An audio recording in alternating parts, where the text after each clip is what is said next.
The widow's horse kicked up a cloud of red dust as she thundered past the sheriff's bay gelding on the narrow mountain trail, her full figure bouncing in the saddle with each powerful stride. And somewhere behind them both, a deep, rumbling laugh echoed off the pine-covered slopes like thunder rolling through the valleys of Colorado. It was the summer of 1881, and Lila Langford had been a widow for exactly 3 months, though she wore her mourning clothes with less enthusiasm each passing day. Her late husband, Edmund, had been 62 years old when he died peacefully in his sleep, leaving her his dry goods store in Cripple Creek and a considerable sum of money that made her the subject of every bachelor's attention within 50 miles.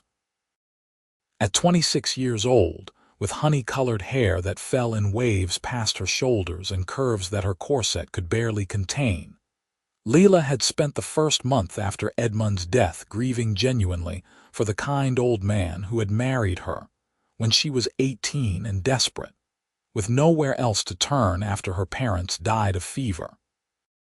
She had spent the second month fielding increasingly aggressive proposals from men who wanted her money more than they wanted her. And she had spent the third month planning her escape. Sheriff Tom Hackett was the worst of them all. Tall and lean with a handlebar mustache he waxed daily, he fancied himself the most eligible bachelor in Cripple Creek, despite being 43 and having a reputation for using his badge to line his own pockets. He had been pursuing Lila relentlessly since Edmund's funeral, showing up at her store with wilted flowers and unwanted advice about how a woman needed a man to manage her affairs. That morning, he had finally cornered her outside the general store and announced that he would be escorting her on a ride up into the mountains to discuss their future together, whether she wanted to go or not. Lila had other ideas. She had changed into her riding clothes, a split skirt that scandalized the proper ladies of Cripple Creek, but allowed her to ride astride like a man. And she had saddled up Brandy, her spirited chestnut mare who had more fire in her belly than any horse the sheriff owned. When Hackett arrived at her small house behind the store, expecting a demure widow ready for a leisurely ride, he found instead a woman already mounted and ready to race. "I thought we might take a slow ride up to Beaver Creek," Hackett had said, his eyes narrowing as he took in her unconventional attire. "I do not take slow rides, Sheriff," Lila had replied, gathering her reins. "If you want to court me, you will have to catch me first." And with that, she had dug her heels into Brandy's flanks and taken off like a shot, leaving the sheriff scrambling to mount his own horse and give chase. Now they were 3 miles up the mountain trail, and Lila was grinning despite herself as she leaned low over Brandy's neck, feeling the powerful muscles of the horse bunch and release beneath her. The wind whipped her hair free from its pins, and her face flushed with exertion and exhilaration. Behind her, she could hear Hackett cursing and calling for her to slow down, but she only urged Brandy faster, taking the switchbacks with a recklessness that would have horrified Edmund if he were still alive. It was at the top of one particularly steep rise that she heard it, the laugh. Deep and rich and genuinely amused, it rolled down from somewhere higher up the mountain. Lila pulled Brandy to a halt, her chest heaving as she looked around for the source of the sound. The sheriff came pounding up behind her a moment later, his face red with anger and embarrassment. "What in the hell do you think you are doing, woman?" Hackett sputtered, yanking his horse to a stop. "You could have broken your neck on that trail." "But I did not," Lila said calmly, still scanning the tree line. "And I believe I won our race, Sheriff." The laugh came again, and this time Lila spotted him. High up on a rocky outcropping, sitting astride the largest buckskin horse she had ever seen, was a man who looked like he had been carved from the mountain itself. He was massive, with shoulders so broad they seemed to block out the sun behind him, and arms thick with muscle that strained against the worn fabric of his shirt. His hair was long, falling past his shoulders in dark waves that caught the light, and his face was tanned and weathered from years of sun and wind. Even from a distance, Lila could see that he was grinning, white teeth flashing in a face that might have been handsome if it were not so intimidating. "Who the hell are you?" Hackett demanded, his hand moving instinctively to the gun at his hip. The man urged his horse down the slope with an ease that spoke of years in the saddle, picking his way over rocks and roots with barely a glance at the treacherous terrain. As he drew closer, Lila could make out more details. He wore buckskin trousers and a simple cotton shirt that had seen better days, and his boots were well worn but sturdy. A rifle was strapped to his saddle and a knife hung at his belt, but he made no move toward either weapon. Instead, he just kept grinning as he approached, his eyes moving between Lila and the sheriff with open amusement. "Xerxes Malone," the man said when he was close enough to speak without shouting. His voice was as deep as his laugh, with a rough edge that suggested he did not use it often. "And I have been watching you two tear up this mountain trail for the past 10 minutes. That was the finest bit of riding I have seen in a long time, madam." He tipped his head toward Lila, and she felt her cheeks flush with something other than exertion. Up close, he was even more imposing, easily 6.5 feet tall with muscles that rippled beneath his shirt as he moved. But his eyes were kind, a warm brown that crinkled at the corners, and his smile seemed genuine rather than mocking. "Lila Langford," she found herself saying, straightening in her saddle, "and thank you, Mr. Malone. My mare has good blood in her." "I can see that," Xerxes said, his gaze moving appreciatively over Brandy. "Spanish stock, if I am not mistaken." "You do not see many horses like that in these parts." "Malone," Hackett interrupted, his voice sharp. "I know that name. You are the mountain man who lives up past Phantom Canyon. They say you have not been down to civilization in near about 5 years." "6," Xerxes corrected, his smile fading slightly as he turned his attention to the sheriff. "And I prefer it that way. Too many people in town, all of them wanting something from each other. Up here, a man can think." "Up here, a man can also get away with things," Hackett said meaningfully. "I hope you are not planning on causing any trouble, Malone." Something flickered across Xerxes's face, something hard and dangerous that made Lila's breath catch in her throat. But it was gone as quickly as it appeared, replaced by that same easy amusement. "The only trouble I saw was you chasing after a lady who clearly does not want your company," Xerxes said mildly. "But that is none of my business, I suppose." Hackett's face went purple. "Now you listen here, Sheriff," Lila interrupted, surprised by the firmness in her own voice. "I think it is time we headed back to town. I have made my feelings clear, and I do not believe there is anything more to discuss." "We will discuss whatever I say we will discuss," Hackett snapped, wheeling his horse toward her. "You are a woman alone, Mrs. Langford, and you need to understand that in this territory, that makes you vulnerable. You need protection, and I am offering it to you." "It sounds more like a threat than an offer," Xerxes observed, and suddenly his horse was between Lila and the sheriff, blocking Hackett's path. "Maybe you should listen to the lady, Sheriff. She said she wants to go home." The tension in the air was thick enough to cut with a knife. Hackett's hand hovered near his gun, and Lila could see a muscle twitching in his jaw. But Xerxes just sat there calmly, his hands resting on his saddle horn, apparently unconcerned about the armed lawman glaring at him. "This is not over, Lila," Hackett finally said, his eyes boring into her. "You are going to need to make a decision soon, and you had better make the right one." He yanked his horse around and started back down the trail at a reckless pace, clearly furious. Lila watched him go, feeling her heart hammering in her chest. She had never stood up to anyone like that before, and the rush of it was intoxicating and terrifying in equal measure. "Are you all right, madam?" Xerxes asked quietly, and Lila realized he had moved his horse closer, his expression concerned. "I am fine," she said, though her hands were shaking slightly on the reins. "Thank you for intervening, Mr. Malone. The sheriff has been persistent in his attentions, but I have made it clear I am not interested."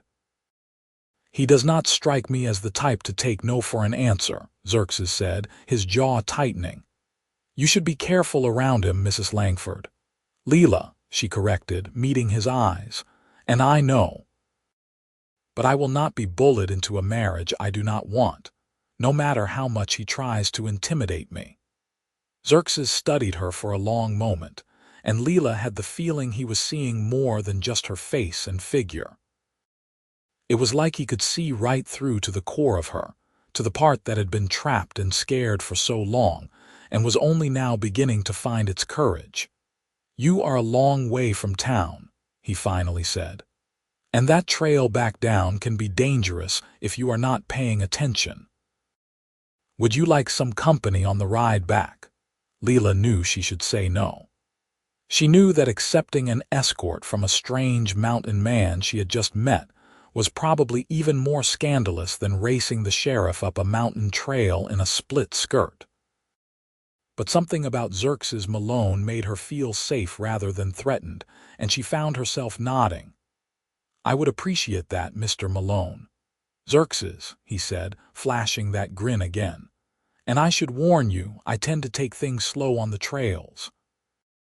I spend too much time up here to risk my horse on a bad step."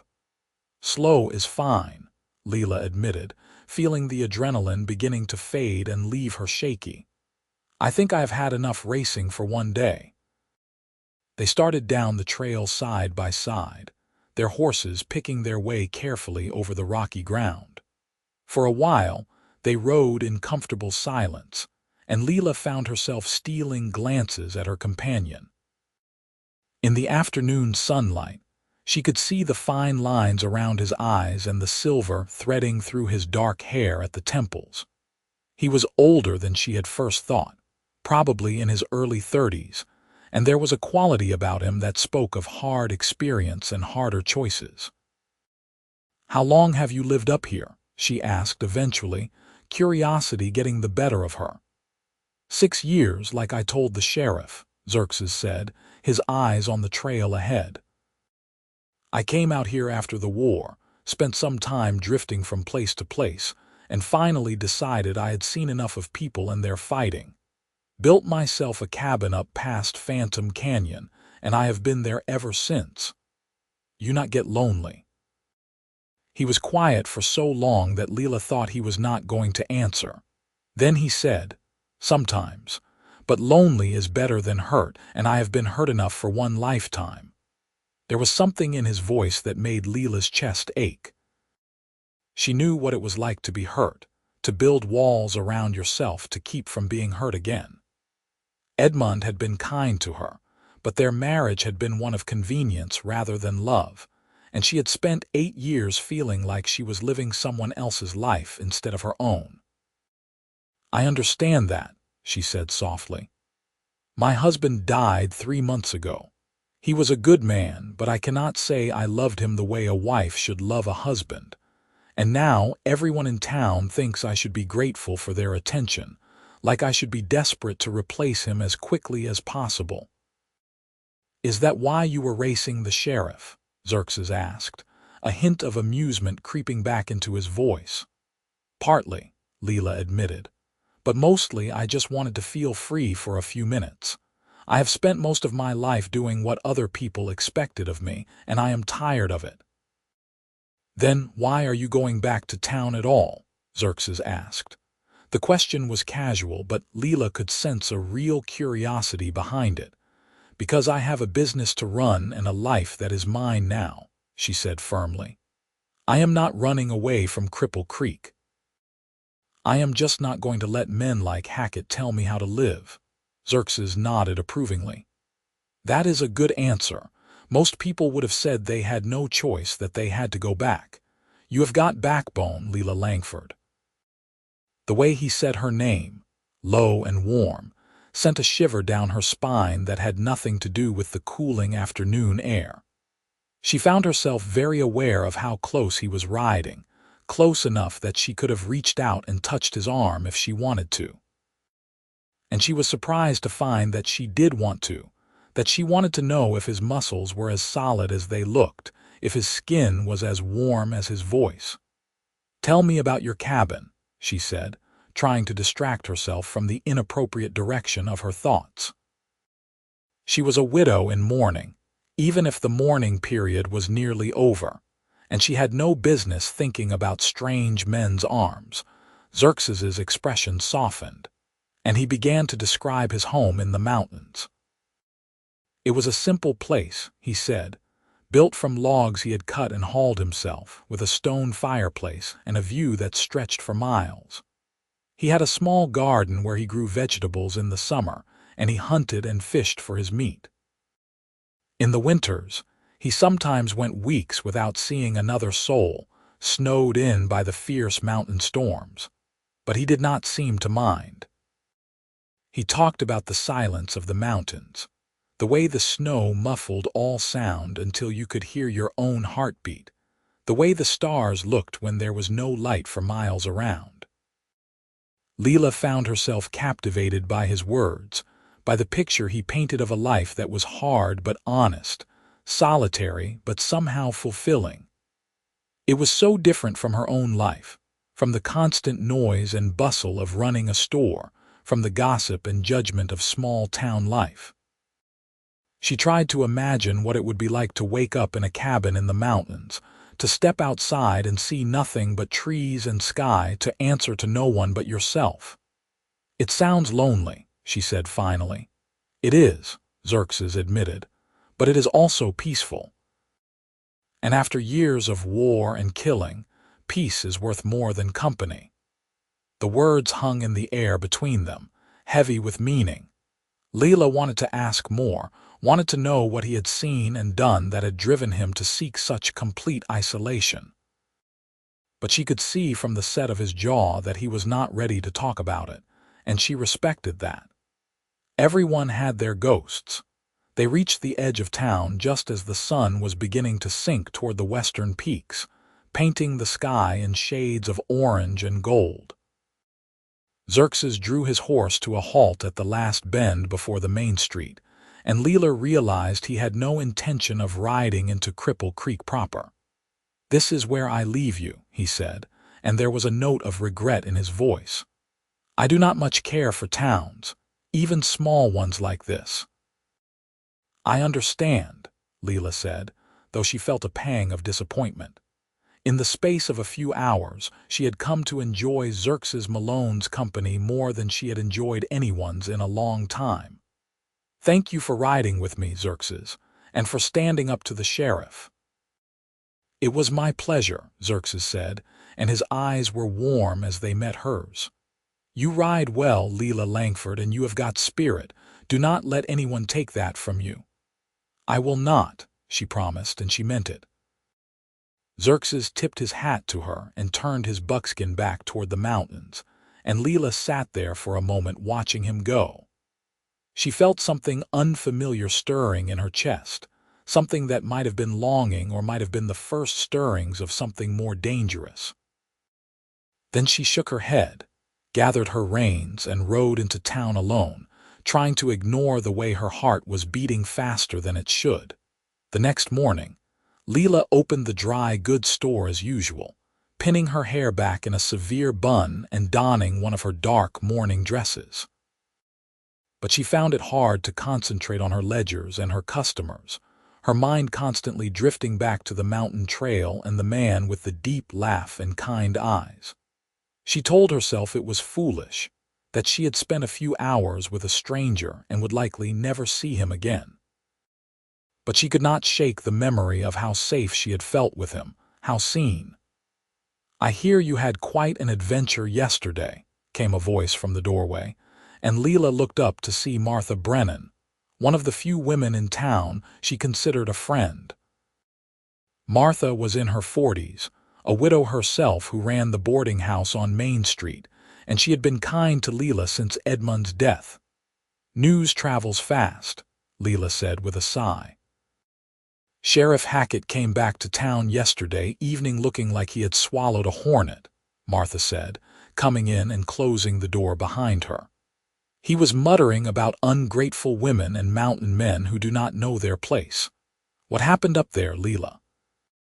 Lila hesitated, then decided there was no point in hiding it. The whole town would know by evening anyway. She told Martha about the race, about Xerxes' intervention, about the ride back to town. Martha listened with wide eyes, occasionally gasping or shaking her head. "You should be careful, Lila," Martha said when she had finished. "Hackett is not a man to cross. He has friends in the territorial government and he is used to getting what he wants." "He cannot force me to marry him," Lila said firmly.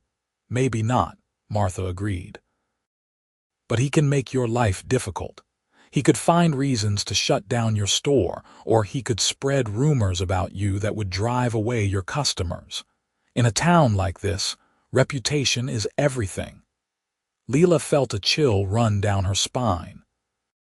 She had not thought about that, had been too focused on asserting her independence to consider the practical consequences.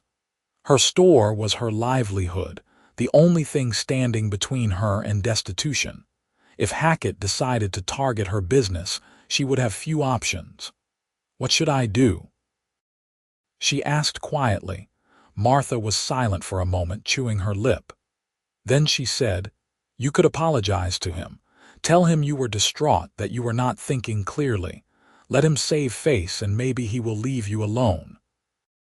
The thought of apologizing to Hackett, of groveling and pretending she had been wrong, made Lila's stomach turn. But the alternative, losing everything she had worked for, was equally unbearable. She was trapped, she realized, caught between her pride and her survival. "I will think about it," she said finally, though every fiber of her being rebelled against the idea. Martha left soon after, and Lila spent the rest of the morning serving customers and trying not to think about Sheriff Hackett or Xerxes Malone or the impossible situation she found herself in. But as the day wore on, she became aware of subtle changes. Customers who usually lingered to chat hurried through their purchases with barely a word. Mrs. Pettigrew, who had always been friendly, turned her back when Lila tried to greet her on the street. And when Lila went to the bank to make her weekly deposit, the clerk treated her with obvious disdain, counting her money twice as if he suspected her of trying to cheat.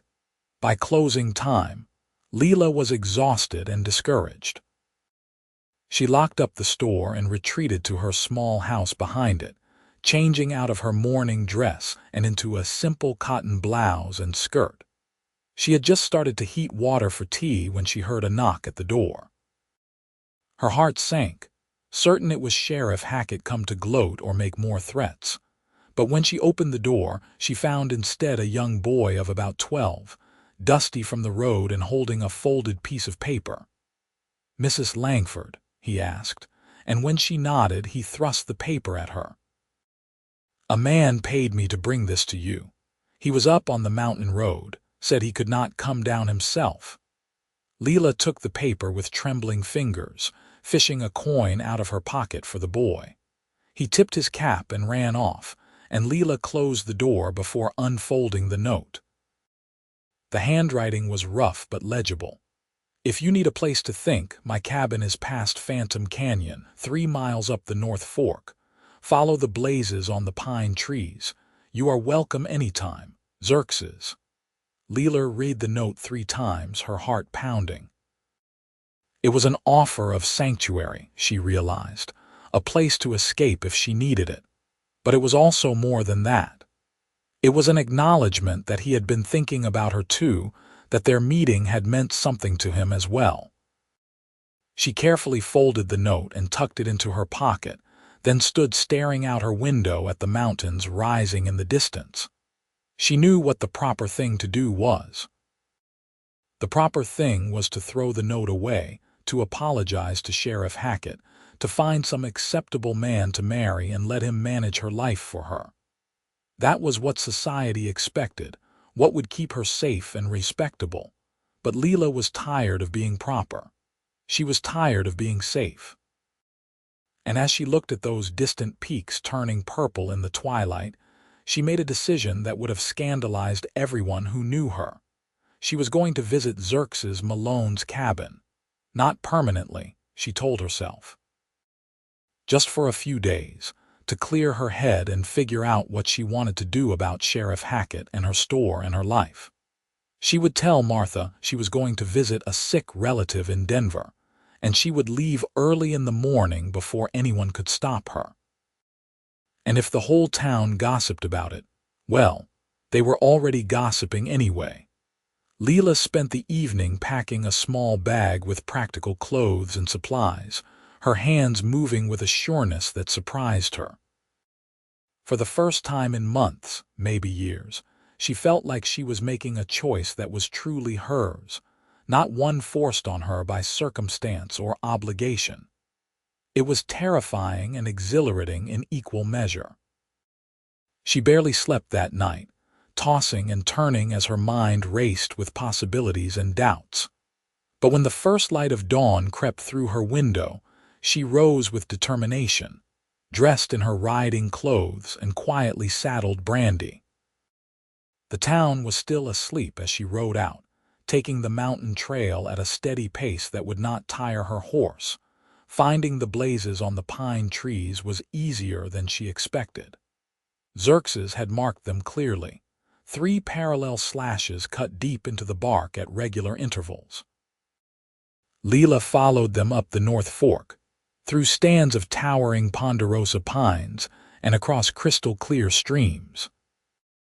The air grew cooler as she climbed higher, and the sounds of civilization faded until all she could hear was the wind in the trees and the rhythmic clop of Brandy's hooves on the rocky trail. She had been riding for about 3 hours when she rounded a bend and saw it. A cabin nestled in a small clearing, with smoke rising from its stone chimney. It was exactly as Xerxes had described it, solid and simple, built to withstand the harsh mountain winters. There was a small corral next to the cabin where his buckskin horse grazed, and a garden plot showing the first green shoots of summer vegetables. Lila drew Brandy to a halt, suddenly nervous. What if Xerxes had not really expected her to come? What if his note had been just a polite gesture, and he was horrified to see her actually showing up at his door? But before she could turn around and flee, the cabin door opened and Xerxes stepped out, a look of surprise and pleasure crossing his face. "You came," he said, striding across the clearing toward her. He was wearing just his shirt and trousers, no coat or hat, and Lila could see that he had been chopping wood. His sleeves were rolled up, revealing forearms corded with muscle, and there was a sheen of sweat on his forehead that made her mouth go dry. "I hope I am not intruding," Lila said, her voice coming out more breathless than she intended. "Your note said I was welcome, and I needed to get away from town for a while."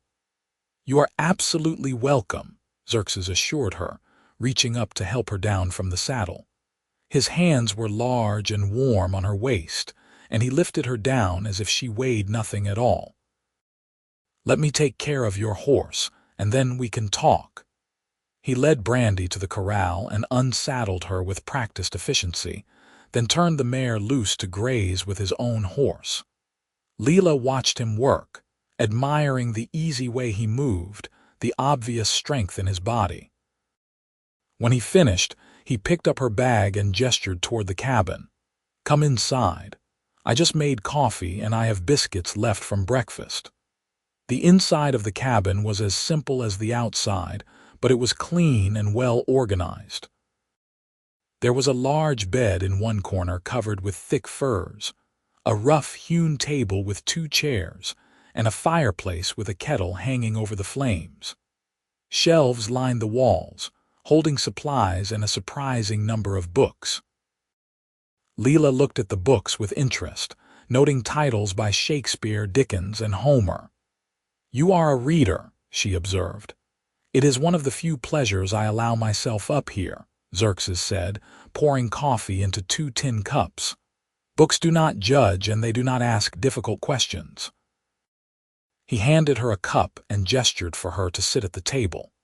Lila did, cradling the hot coffee between her hands and inhaling the rich aroma. For a moment, they sat in silence, and Lila was acutely aware that she was alone in a cabin in the wilderness with a man she barely knew. If anyone found out, her reputation would be destroyed completely. But somehow, sitting across from Xerxes in the quiet morning light, she could not bring herself to care. "What happened in town?" Xerxes asked finally, his brown eyes searching her face. "You would not have come all this way just to see my book collection." Lila set down her cup and told him everything. She told him about the cold shoulders from her customers, about the clerk at the bank, about Martha's warning that Sheriff Hackett could ruin her if she did not apologize.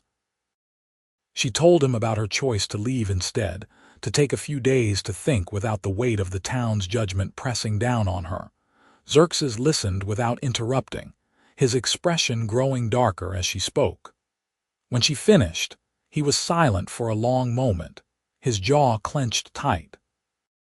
"I should have broken his nose yesterday," he finally said. "Men like Hackett need to be taught that they cannot bully women into doing what they want." "Violence would only make things worse," Lila said, though part of her thrilled at the protective anger in his voice. "He is the law in Cripple Creek, such as it is. If you hurt him, you would be the one in trouble." "Maybe," Xerxes agreed, "but it would be worth it to wipe that smug look off his face." Despite everything, Lila found herself smiling.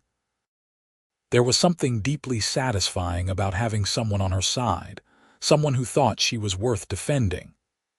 Edmund had been kind, but he had also been old and tired, more interested in his books and his ledgers than in fighting battles for her.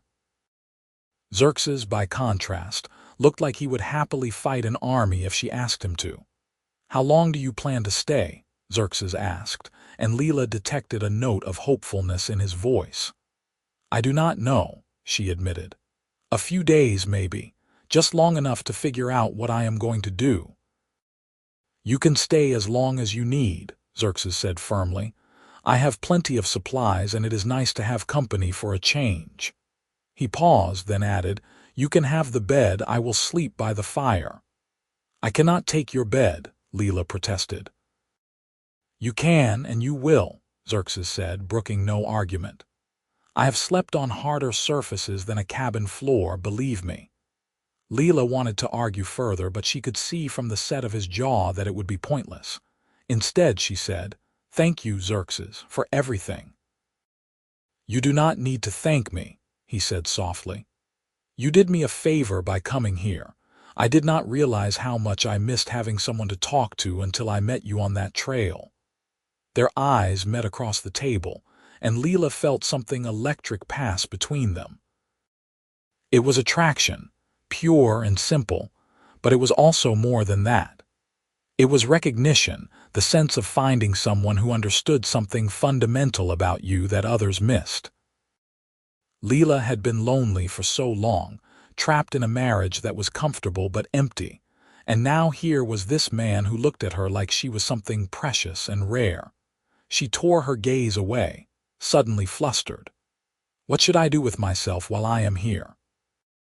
she asked, trying to keep her voice light. "I am not used to having idle time." "Whatever you want," Xerxes said with a shrug. "I have chores to do, wood to chop, and game to hunt, but you are welcome to explore or read or just sit and think. That is the beauty of the mountains. No one tells you what to do."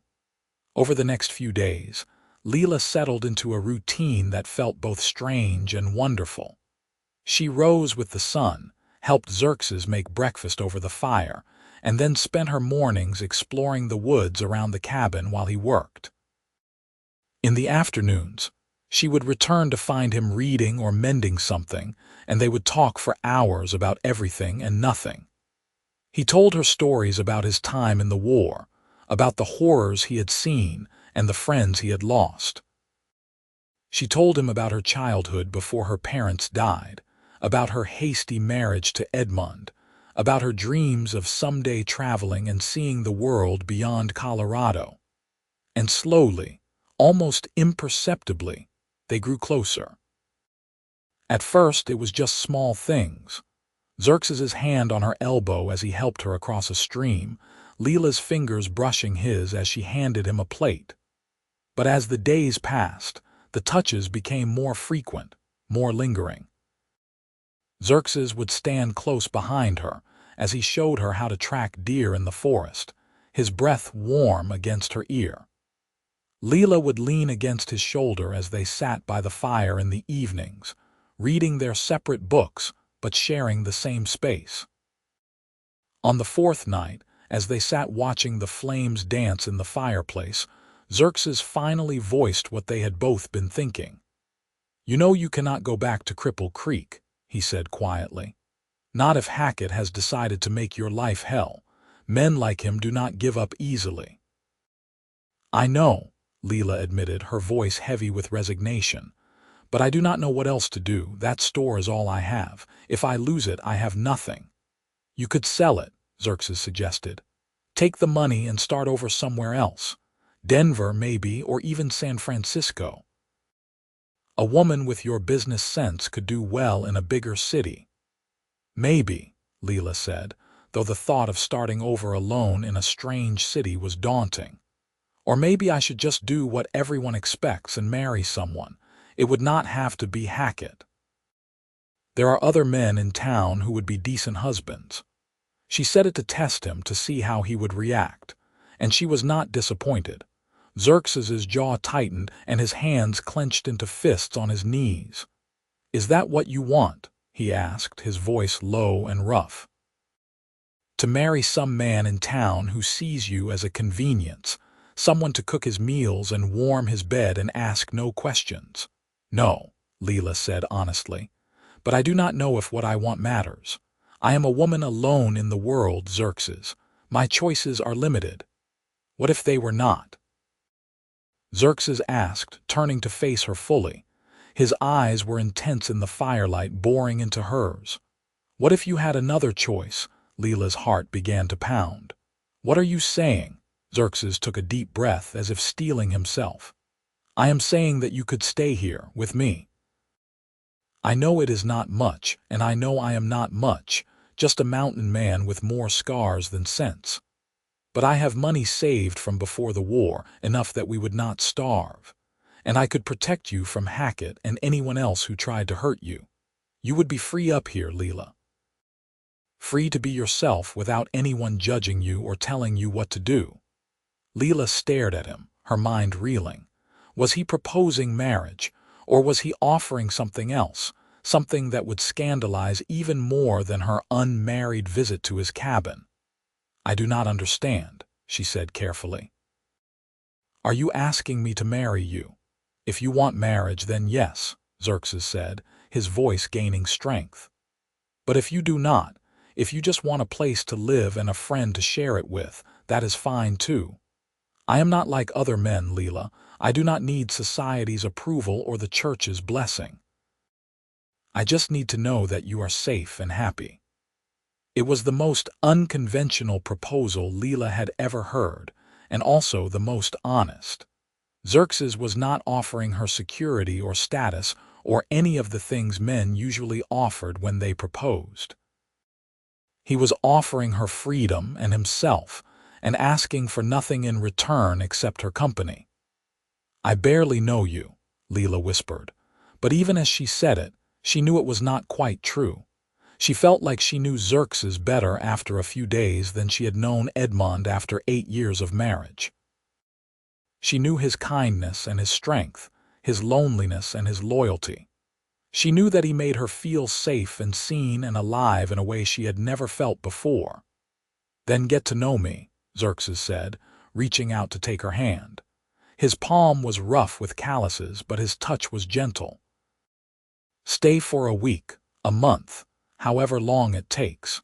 And if you decide you want to leave, I will take you wherever you want to go and make sure you have everything you need to start over.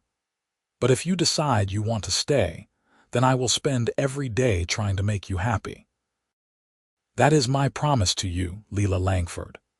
Lila looked down at their joined hands, at the way her smaller fingers fit perfectly between his larger ones. She thought about going back to Cripple Creek, to the gossip and the judgment and Sheriff Hackett's threats. She thought about selling her store and moving to a strange city where she knew no one. And she thought about staying here, in this cabin in the mountains, with a man who looked at her like she was the sun and the moon and all the stars combined. It was not even a difficult decision. "I want to stay," she said, lifting her eyes to meet his. "Not just for a week or a month, Xerxes. I want to stay with you." The smile that broke across Xerxes's face was like the sun coming out from behind clouds. He pulled her into his arms, holding her close against his broad chest, and Lila wrapped her arms around him, feeling the solid strength of him, the steady beat of his heart against her ear.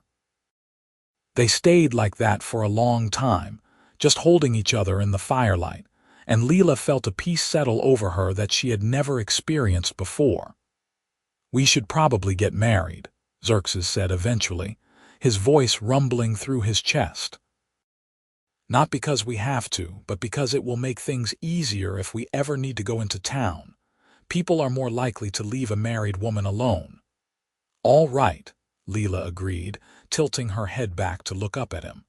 "But I want a real marriage, Xerxes. Not like what I had with Edmund, where we were more like roommates than husband and wife. If we are going to do this, I want all of it." Xerxes's eyes darkened with something that made Lila's breath catch. "Are you sure?" he asked, his voice husky. "You have been a widow for only 3 months. I do not want you to feel like I am rushing you into something you are not ready for." "I am sure," Lila said firmly. And then, because she was tired of being timid and proper, she stood on her toes and kissed him. For a moment, Xerxes froze, clearly surprised. Then he groaned and pulled her closer, kissing her back with a hunger that matched her own. His lips were firm and warm, his beard scratching pleasantly against her skin. Lila had been kissed before, chaste pecks from Edmund that conveyed affection but no passion. This was nothing like that. This was fire and need and years of loneliness finally finding an outlet. When they finally broke apart, both breathing hard, Xerxes rested his forehead against hers. "We should wait until after the wedding," he said, though his voice lacked conviction. "We should," Lila agreed, even as her hands slid up to tangle in his long hair. "But I do not want to." Xerxes laughed, a low rumble that vibrated through both their bodies. "You are going to be trouble, Lila Langford." "Good," Lila said, grinning up at him. "I have been well behaved for too long. It is time I caused a little trouble." They did wait, though it took every ounce of willpower they both possessed. That night, Xerxes slept by the fire as promised, and Lila tossed and turned in his bed, acutely aware of how close he was and how much she wanted him. But in the morning, they made plans.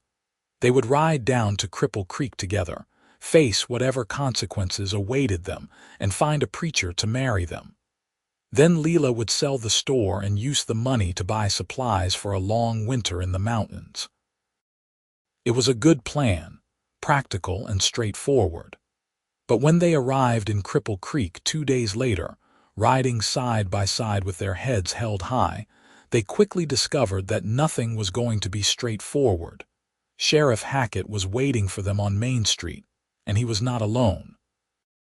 He had gathered a group of men, including the mayor and several of the town's more prominent citizens, and they blocked the street as Xerxes and Lila approached.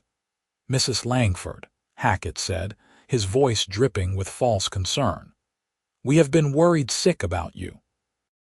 You disappeared without a word and we feared the worst. Thank goodness you are safe." "I am perfectly safe, Sheriff," Lila said coldly. "I went for a visit to the mountains, and now I have returned to take care of some business. Alone." Hackett asked, his eyes sliding to Xerxes with barely concealed malice. "Or did you have company on this visit?" Lila felt Xerxes tense beside her, but she put a hand on his arm to keep him calm. "I did have company," she said clearly. "Mr. Malone was kind enough to offer me shelter while I considered my future. And I have decided that my future is with him. We are going to be married." A murmur ran through the crowd that had gathered to watch the confrontation. Lila could see shock on some faces, disapproval on others, and on Martha Brennan's face, something that might have been relief. "Married," Hackett repeated, his face darkening. "To a mountain man who has not set foot in civilization in 6 years. A man who could be a criminal, a deserter, or worse, for all we know. I was honorably discharged from the Union Army in 1865, Xerxes said quietly, his voice carrying despite its low volume. "I have the papers to prove it, and I have never been arrested or charged with any crime." "Can you say the same, Sheriff?" It was a subtle dig, but everyone caught it. Hackett's reputation for corruption was well known, even if no one spoke about it openly. His face went purple with rage. "You will not marry him," he said to Lila, ignoring Xerxes entirely. "I will not allow it." "You have no authority to stop her," Xerxes said, and now there was an edge of danger in his voice. "She is a grown woman, free to marry whoever she chooses, and she chooses me." "Does she?" Hackett sneered. "Or did you compromise her virtue up in that cabin? Force her into a position where she has no choice but to marry you to salvage her reputation?" The crowd gasped, and Lila felt fury rise in her throat like bile. But before she could respond, Xerxes was off his horse and striding toward Hackett with murder in his eyes. "Take that back," Xerxes growled, his massive frame towering over the sheriff. "Take it back now, or I will make you take it back." Hackett's hand went to his gun, but he never cleared leather. Xerxes moved with a speed that belied his size, grabbing the sheriff's wrist and twisting until Hackett cried out and dropped the weapon. Then Xerxes shoved him backward, sending him sprawling in the dust. "I have killed men for saying less about women I cared nothing for," Xerxes said, his voice deadly calm. "Lila Langford is the finest woman I have ever met, and you are not fit to speak her name. If you ever insult her again, if you ever so much as look at her wrong, I will hunt you down and tear you apart with my bare hands. Do you understand me?" Hackett scrambled backward in the dirt, his face pale. The crowd was silent, shocked by the sudden violence. And then Martha Brennan stepped forward, her voice ringing out clear and strong. "For what it is worth, I believe Mrs. Langford," she said. "She is a good woman who has been harassed and bullied by men who should know better. If she wants to marry Mr. Malone, that is her right, and anyone who says otherwise is a fool and a hypocrite." One by one, other voices joined Martha's. Not everyone, but enough. Women mostly. Widows and spinsters and wives who were tired of men like Hackett thinking they could control every aspect of their lives.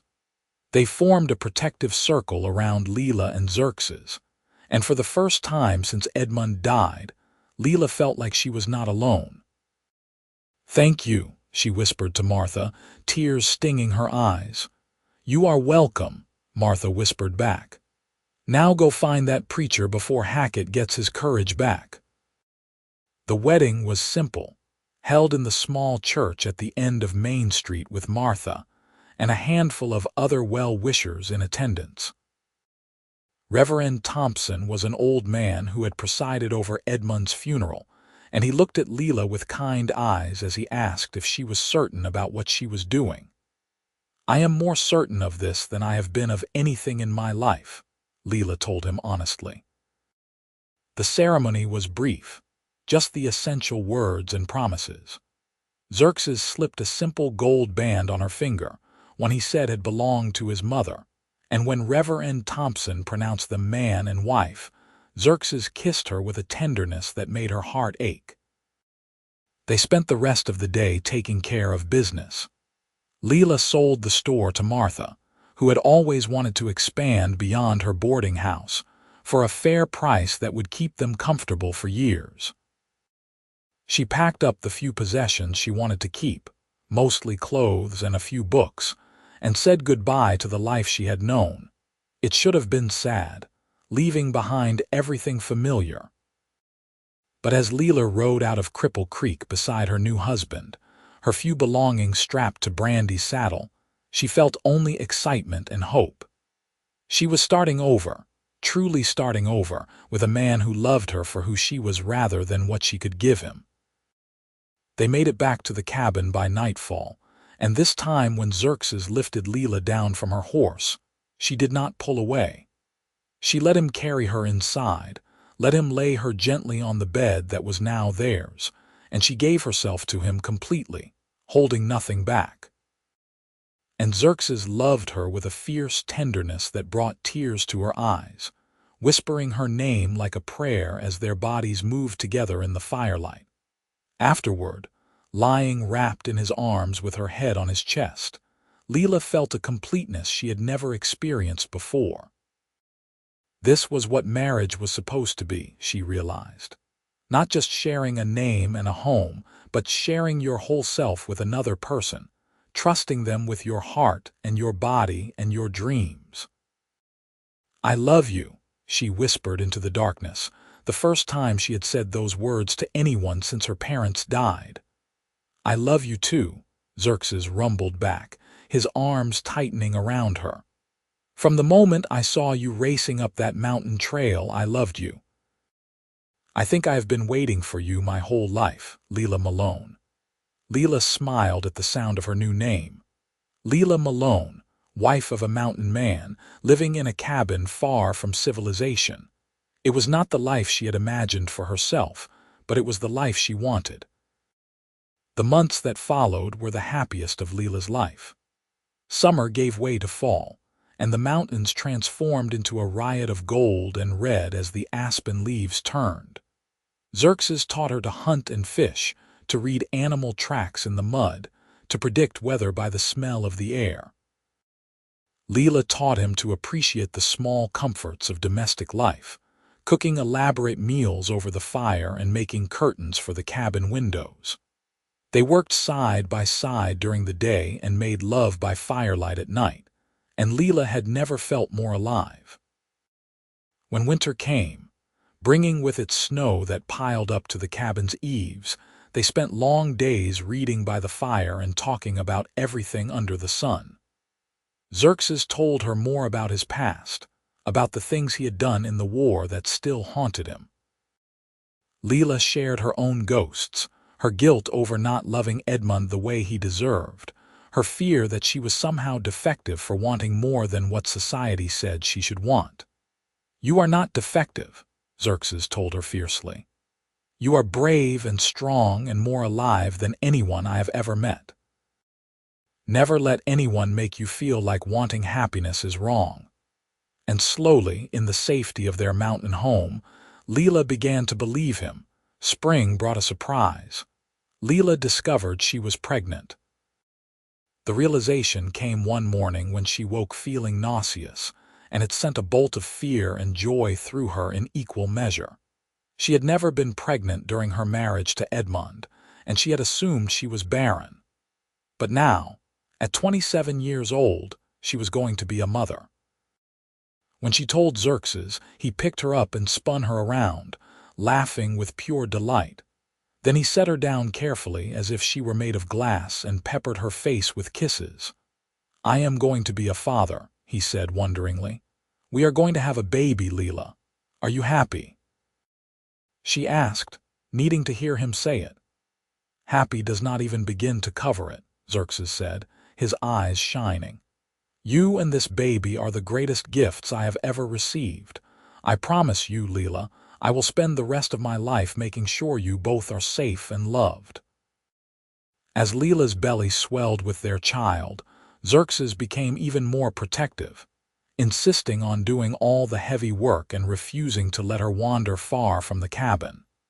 It should have been suffocating, but instead, it made Lila feel cherished. No one had ever cared about her well-being the way Xerxes did, and she reveled in his attention. In October of 1882, exactly a year after they first met on that mountain trail, Lila gave birth to a healthy baby boy. The labor was long and difficult, with only Xerxes there to help, but he stayed by her side the entire time, holding her hand and murmuring encouragement. And when he finally placed their son in her arms, Lila looked down at the tiny red face and felt her heart expand with a love so fierce it was almost painful. "What should we name him?" Xerxes asked, running a gentle finger over the baby's downy head. "Edmund," Lila said without hesitation. "After the man who gave me a chance when I had nowhere else to go. He may not have been a great love, but he was a good man, and he deserves to be remembered." Xerxes nodded, understanding without needing further explanation. "Edmund Malone," he said, testing the name. "I like it." Little Edmund was an easy baby, content to sleep in a cradle Xerxes had carved from pine wood and to nurse at Lila's breast. As he grew, he developed Xerxes's dark hair and Lila's gray eyes, and his laugh was pure music that filled the cabin with joy. Watching Xerxes with his son, seeing the fierce love and gentle care he lavished on the tiny boy, Lila fell in love with her husband all over again. 2 years later, they had a daughter they named Martha, after the friend who had stood by Lila when everyone else turned their backs. And 3 years after that, another son they called Samuel, after Xerxes's father who had died when he was young. The cabin grew more crowded with each addition, and eventually Xerxes built on 2 more rooms, one for the children and one for storage. Their little home in the mountains became a haven of laughter and love, filled with the noise and chaos of a growing family. They made trips down to Cripple Creek twice a year, to trade furs and meat for supplies and to visit Martha. The town had changed over the years, growing larger as more people moved in to work the mines. Sheriff Hackett had been voted out of office after a scandal involving embezzled funds, and he had left Colorado in disgrace. His replacement was a fair man who treated Lila and Xerxes with respect, and gradually the gossip about the widow who ran away with a mountain man faded into old news. On one such visit, when Edmund was 5 and little Martha was 3, they ran into Reverend Thompson in front of the general store. The old preacher smiled when he saw them, taking in their healthy, happy children and the obvious affection between them. "I wondered if I had done the right thing, marrying you two so hastily," he admitted. "But I can see now that God knew what he was doing when he brought you together. You are proof that sometimes the unconventional path is the right one." "Thank you, Reverend," Lila said, squeezing Xerxes's hand. "You gave us a chance when others would not, and we will always be grateful." As the children grew older, Lila began to teach them to read and write, using the books from Xerxes's shelves. Edmund was a quick study, soaking up knowledge like a sponge, while Martha preferred to follow her father around, learning to track and hunt. Samuel, the baby, was still too young for formal lessons, but he showed signs of having his mother's head for numbers. When Edmund turned 10, he asked if he could go to school in town. It was a difficult decision for Lila and Xerxes, who had built their life around isolation and self-sufficiency. But they also wanted their children to have opportunities they had not had, to choose their own paths rather than having those paths chosen for them. In the end, they compromised. Edmund would board with Martha Brennan during the school year, coming home to the cabin for summers and holidays. It was hard, letting their firstborn go, but they knew it was the right choice. And when Edmund came home at the end of his first year, full of stories about his classes and his friends, they knew they had made the right decision.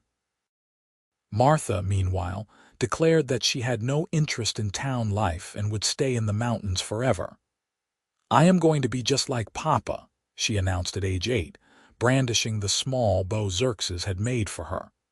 "I am going to live in the wilderness and be free." Xerxes laughed and ruffled her dark hair.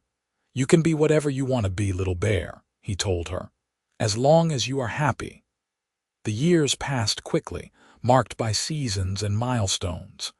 Edmund did well in school and eventually went on to college in Denver, where he studied law. Martha, true to her word, stayed in the mountains, learning everything Xerxes could teach her about survival and self-sufficiency. Samuel split the difference, spending half his time in the wilderness and half in town, where he developed a talent for woodworking. Lila and Xerxes watched their children grow with pride and bittersweet joy. They had built something beautiful together, a family forged out of loneliness and desperation, and an improbable meeting on a mountain trail. And as they grew older, their hair graying and their bodies slowing, they cherished each moment they had together. On the evening of their 20th wedding anniversary, Lila and Xerxes sat together on the porch of their cabin, watching the sun set over the mountains they had called home for so long. The children were all grown now, living their own lives, but they visited often, bringing grandchildren who filled the cabin with noise and laughter all over again. "Do you ever regret it?" Xerxes asked quietly, taking Lila's hand in his. "Giving up your life in town, coming up here to live with me in the middle of nowhere." Lila looked at him, at the face that had become more dear to her than her own, at the strong hands that had held her through joy and sorrow, at the eyes that still looked at her with the same love and wonder they had held 20 years ago. "Not for a single second," she said firmly. "You saved me, Xerxes. You gave me a life I never dreamed I could have, a love I never thought I deserved. These 20 years with you have been the best of my life." "Mine too," Xerxes said, raising her hand to his lips. "Though I think you are the one who did the saving. Before you, I was just existing, hiding from the world and my own pain. You taught me how to live again, Lila. You taught me how to love." They sat in comfortable silence as the stars began to emerge overhead. The same stars that had watched over them on that first night they spent together, when everything was new and uncertain and full of possibility. So much had changed since then, but the love between them had only grown stronger, deepened by time and hardship and the million small moments that make up a life together. "Tell me again," Lila said, snuggling closer to her husband. "Tell me about the day we met." Xerxes chuckled, the same deep rumble that had first attracted her attention all those years ago. "You came thundering up that mountain trail like the devil himself was chasing you," he began, and Lila smiled, knowing the story by heart but never tiring of hearing it. "And the poor sheriff was trying his best to keep up, but you outrode him easily. I was up on the ridge, and I started laughing because it was the most magnificent thing I had seen in years. This plump widow with fire in her eyes and no fear in her heart, racing toward freedom." "I was terrified," Lila admitted, "but I was also exhilarated. For the first time in my life, I was making my own choices, taking control of my own destiny." "And then you saw me laughing and you should have been scared," Xerxes continued. "I was a wild mountain man, practically a stranger. But instead, you looked at me like you recognized something in me, like you saw past all the walls I had built around myself." "I did," Lila said softly. "I saw a lonely man who was as trapped in his own way as I was in mine, and I thought, maybe we could be free together." "And we are," Xerxes said, pulling her close. "Free and happy and more in love than I ever thought possible. You were right to outride that sheriff, Lila. You were right to laugh the whole way home beside me, because this is home right here, wherever we are together." Lila felt tears prick her eyes, but they were happy tears. She had lived a full life, not without its hardships, but rich in love and joy and purpose. She had 3 wonderful children who were making their own ways in the world, carrying with them the lessons she and Xerxes had taught them about courage and independence and following your heart. And she had Xerxes, her mountain man, her protector, her partner, her great love.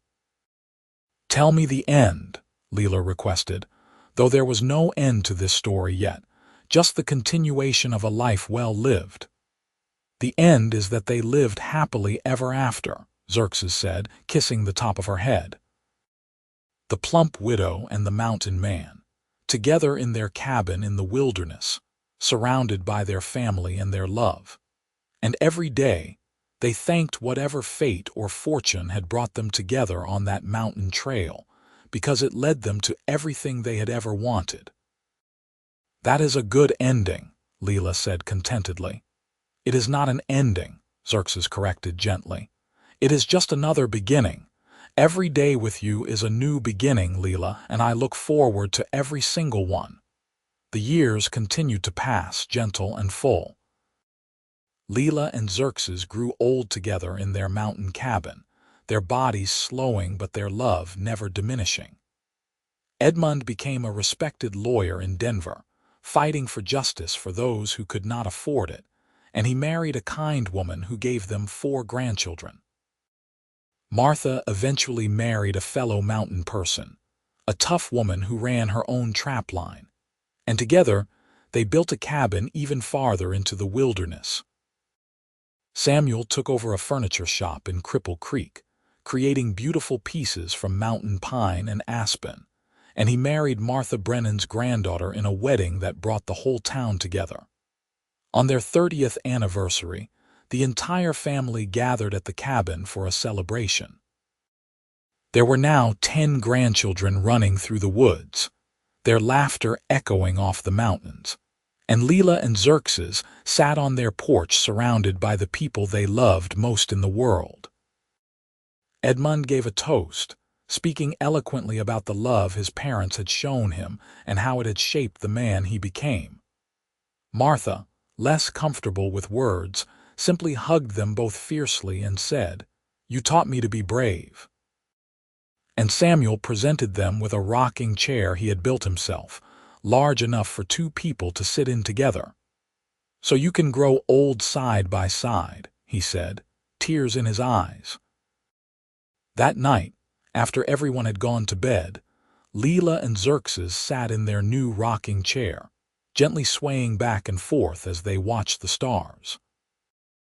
They were both in their 60s now, their hair white and their faces lined with age, but when Xerxes looked at Lila, he still saw the fierce young woman who had outrun a sheriff and changed his life forever. "I would do it all again," Lila said suddenly. "Every single moment, every choice, every hardship, because they all led me here to this life with you." "Even the hard parts?" Xerxes asked. "Even Edmund's death and Hackett's threats and all the gossip, especially those parts," Lila said firmly. "Because they taught me what I was capable of. They gave me the courage to choose you. And choosing you was the best decision I ever made." Xerxes kissed her then, soft and sweet, a kiss that held 3 decades of love and devotion and partnership. And as they sat together under the vast Colorado sky, surrounded by the mountains that had witnessed their love story from beginning to its continuation, they both felt a deep sense of peace and gratitude. Years later, when Lila was 72 and Xerxes was 76, they took one last ride together up the mountain trail where they had first met. It was summer, the same season when Lila had fled Cripple Creek all those years ago, and the wildflowers were in bloom, painting the meadows in purple and yellow and white. They rode slowly, their old bones not up to racing anymore, but they were content just to be together. When they reached the spot where Xerxes had been sitting on his horse that day, laughing at the widow outrunning the sheriff, they stopped and dismounted. Standing together looking out over the vast expanse of mountains stretching to the horizon, Lila leaned against Xerxes's still solid frame and sighed contentedly. "Thank you for laughing that day," she said. "Thank you for seeing me. Thank you for being brave enough to ride toward the laughter instead of away from it," Xerxes replied. "Thank you for choosing to stay." They stood there for a long time, two old people who had beaten the odds and built a life together against all expectations. And when they finally rode back down to their cabin, where their children and grandchildren were waiting for them, they rode side by side, just as they had done everything else in their life together. Lila lived to be 83 years old, and Xerxes lived to be 87. They died within months of each other, neither able to imagine a life without the other after sharing so many decades together. They were buried on the mountain they loved, in a small clearing near their cabin, under twin headstones that their children erected with love and care. Lila Langford Malone, read one stone. Wife, mother, grandmother, she chose freedom and found love. Xerxes Malone, read the other. Husband, father, grandfather, he laughed and she came home. The cabin still stands today, maintained by their descendants who visit every summer to remember the story of the Plump widow who outran the sheriff and the mountain man who laughed the whole way home beside her. And sometimes, on quiet evenings when the wind whispers through the pines, you can almost hear it, that deep, rumbling laugh echoing off the mountains, followed by the sound of a woman's joyful response, the two sounds blending together into a symphony of love that time could not diminish and death could not end. Their story became legend in Cripple Creek, told and retold until it took on mythic proportions. Some versions made Xerxes into a giant who could wrestle bears, and Lila into a woman who could outride anyone in the territory. But those who knew them best, their children and grandchildren, and the few old-timers who remembered the real events, they knew the truth was better than any legend. The truth was that two lonely people found each other at exactly the right moment, when they both needed saving. The truth was that love can bloom in the most unexpected places, between the most unlikely people. The truth was that sometimes the bravest thing you can do is race toward an uncertain future, instead of accepting an unhappy present. And the truth was that happily ever after was not a fairy tale, but something real people could build together if they were willing to work for it, to fight for it, to choose it every single day in the end. That is what Lila and Xerxes did. They chose each other, over and over again, through good times and hard times, through youth and age, through every challenge life threw at them. And because they made that choice, because Lila had the courage to ride up that mountain trail and Xerxes had the wisdom to laugh and offer her a home, they created a legacy of love that would endure long after they were gone. Their great-grandchildren still live in Colorado, some in the cities and some in the mountains, but all of them carry a piece of Lila and Xerxes within them. They carry the courage to follow their hearts, the strength to stand up against injustice, the wisdom to value love over security, and the understanding that true freedom comes not from being alone, but from being with someone who sees you fully and loves you anyway. Every year on the anniversary of Lila and Xerxes' first meeting, the family gathers at the cabin for a celebration. They ride horses up the mountain trail, racing and laughing just like their ancestors did. And when they reach the top, they always pause at that rocky outcropping where Xerxes first saw Lila outrunning the sheriff. They stand there together, looking out over the mountains, and someone always tells the story again, keeping it alive for the next generation. Once upon a time, they begin, There was a plump widow who decided she would rather be free than safe. And there was a lonely mountain man who had forgotten how to live until he heard her coming up that trail. She outran the sheriff, and the mountain man laughed, and by the time they rode home together, they were already falling in love. It was not an easy love, and it was not a conventional love, but it was real and true, and it lasted their entire lives. And that is how you know it was worth it. The children always ask if it is a true story, and the adults always say yes, because it is. Every word of it happened right here in these mountains, in a time when the West was still wild and a woman's choices were limited but not impossible. Lila and Xerxes proved that with courage and love, you could create your own destiny, write your own story, and find happiness in the most unexpected places. And so their story lives on, a testament to the power of taking chances, of trusting your instincts, of believing that somewhere out there is someone who will see you for who you really are and love you all the more for it. It is a story about freedom and choice and the wild, wonderful unpredictability of life. But most of all, it is a love story, pure and simple, about two people who found each other against all odds and built something beautiful together.